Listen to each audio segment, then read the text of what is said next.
श्री ब्रजकिशोर स्मारक प्रतिष्ठान सदाकत आश्रम पटना के 71वें वार्षिक दिवस समारोह के अवसर पर प्रसिद्ध सामाजिक कार्यकर्ता प्रोफेसर आनंद मूर्ति अपना विचार व्यक्त करते हुए।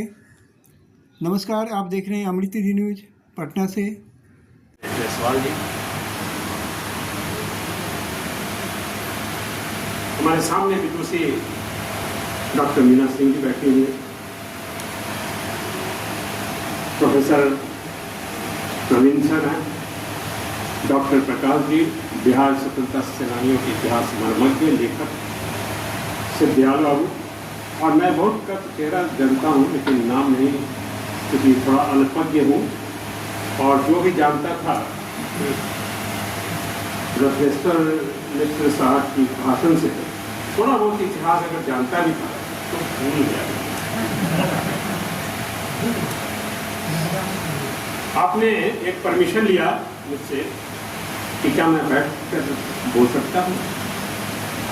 ईश्वर ने आपकी ऊंचाई इतनी दे दी है कि बैठे में ही आप लंबे लगते हैं। और आज मेरा ड्राइवर, उसके यहाँ एक शादी थी, तो उनसे निवेदन किया कि सर गाड़ी ले दो, तो आप भी आ सकते हैं, क्योंकि आप नहीं आ सकते। घर से आए, लेकिन आदरणीय मेयर साहिबा का पहले हम लोग जानते थे गड्ढे में सड़क होता है, लेकिन अब आपके प्रयास योगदान की सराहना मैं करूंगा कि अब सड़क पे गड्ढा होता है और वहां से चले, अनुमान किए थे कि 2:30 बजे तक पहुंच जाएंगे, लेकिन हम सड़क दूर तक ही पहुंच गए। इसलिए आपको धन्यवाद। यहाँ के बहुत सारे सड़कों पर तो दुरुस्त आपने किया है। जायसवाल साहब, एक बात आपने कही कि हमारा संस्थान बड़ा विपन्न है, शायद विश्व का सबसे बड़ा भिखमंगा।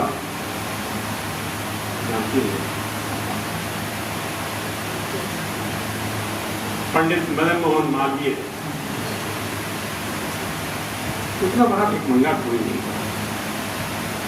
इतना बड़ा चीज उन्होंने दे दिया कि जब वो हैदराबाद के निजाम के पास गए तो उन्हें जूते मारे गए। उन्होंने कहा कि शिरोधार्य है, और आगे बढ़ के कहा कि हैदराबाद के जूते की नीलामी में कर रहा हूं। काफी धन आ गया। जायसवाल साहब, ये सारा समझते हो, आपने जो चीज कर रखा है काफी है। और हम बिहारियों के बारे में भी आपने लिखा है, हालांकि बिहार और प्रांत, सब की बात उस वक्त करना उचित नहीं है, और देश हित में तो बिल्कुल नहीं होनी चाहिए, क्योंकि हम लोग धर्मनिरपेक्ष की बात करते, बहुत अच्छी बात है, कि 2 निरपेक्षता होनी चाहिए, एक जाति निरपेक्ष, क्षेत्र निरपेक्ष। और ये बिहारी करेगा, क्योंकि बिहारी तो हर जगह मौजूद है। बारिश हो रही है, शायद प्रवीण सर कल बारिश हुई, धान की खेती भी होगी, धान का बीज रोपा जाता है, लेकिन एक जगह रखा जाता है, और बीज जब हो जाता है तो सारे जगह उस बीज को भेजा जाता है, जो धान का पौधा हो जाता है। हमारे बिहारी तो धान का बीज है, और भारत के किस कोने में नहीं है जो बिहार का परचम नहीं लगाया है, उसी में हमारे प्रतिशोध भाव। शायद जानकारी आप लोगों को होगी, क्योंकि मैं तो बड़ा ऐसे निरस सब्जेक्ट का विद्यार्थी हूँ जिसको कॉमर्स कहते हैं। लोग ज़्यादा तेजी से बोलेंगे तो कॉमर्स बोल देते हैं, तो देयर इज नो रस माय सब्जेक्ट। लेकिन कभी कभी आप लोग जैसे सरस व्यक्ति के साथ आकर खरबूजा अपना रंग बदलना शुरू कर देता है। ब्रजकिशोर बाबू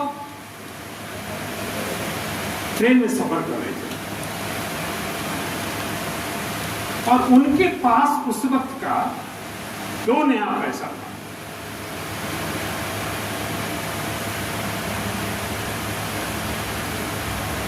शायद कहीं कहीं दूर देहात में बच्चों के कमरे में बंधा हुआ पहले दिखाई पड़ जाता था, अब तो नहीं पड़ता है।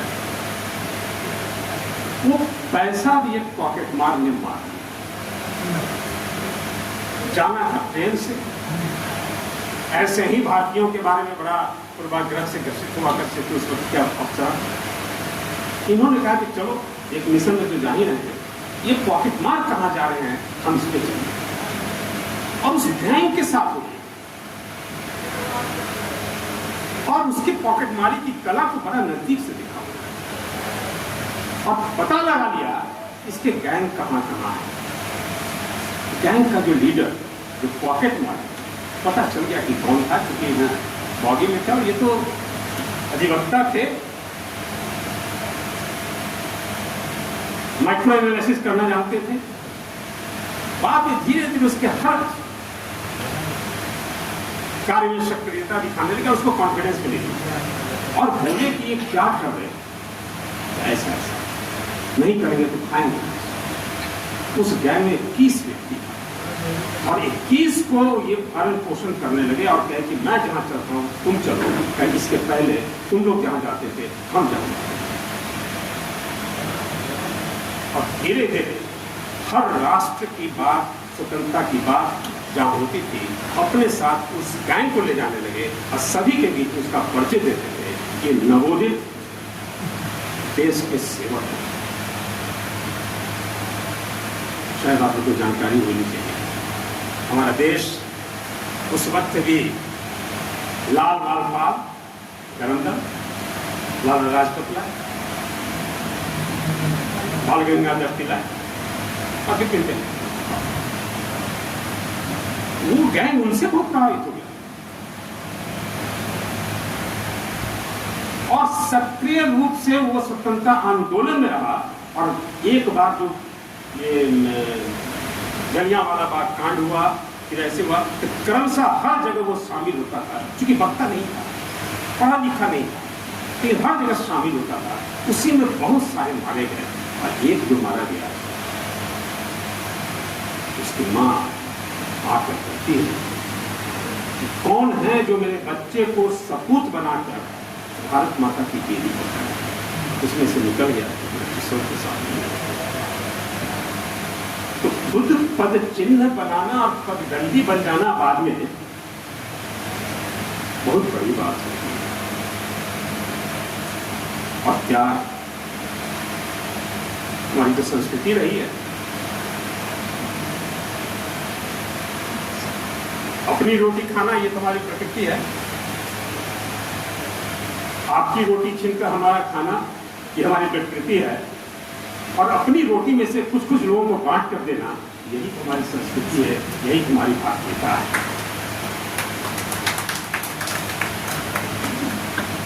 आज हमारे घर में बच्चे पहले होते हैं, तो थोड़ा सा डिफ्यूज किया ये फिल्म। पहले होता था मेरा बच्चा क्या बने, 2 के अलावा तीसरा कोई स्कूल बने, या तो इंजीनियर या डॉक्टर। और जो सबसे नालायक होता था उसको कॉमर्स पढ़ा दिया जाता। तो शायद बाकी तो आप सभी प्रबुद्ध हैं, समझ गए होंगे।